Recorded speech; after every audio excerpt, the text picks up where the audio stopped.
বিশাখাপত্তনমের সবুজ পাহাড়ের বুকে দাঁড়িয়ে আছে এক অলৌকিক মন্দির, শ্রীলক্ষ্মী নরসিংহ স্বামীর সিংহাচলম মন্দির। এখানে এমন এক দেবমূর্তি আছে যার সত্যিকারের রূপ পুরো বছরে মাত্র একদিন দেখা যায়।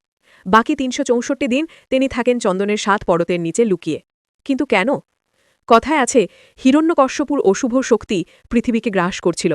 তখন ভক্ত প্রহ্লাদকে রক্ষা করার জন্য মহাপ্রলয়ের মতো রূপে আবির্ভূত হন উগ্র নরসিংহ। সিংহমুখ, মানুষের দেহ আর বজ্রের মতো চোখ। এই রূপ এতটাই অগ্নিময়, এতটাই তেজময় ছিল যে কেউ সরাসরি তার রূপ দেখলে সেই শক্তি সহ্য করতে পারত না। প্রহ্লাদও ভয়ে সেথে স্থির থাকতে পারছিল না।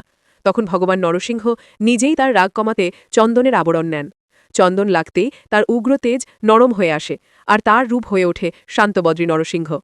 সেই থেকেই বিশ্বাস, যেন ভক্তরা তার অসীম শক্তি সরাসরি সহ্য করতে না পারে, তাই সিংহাচলমে নরসিংহ স্বামী আজও ৭ স্তর চন্দনের নিচে আবদ্ধ অবস্থায় থাকেন।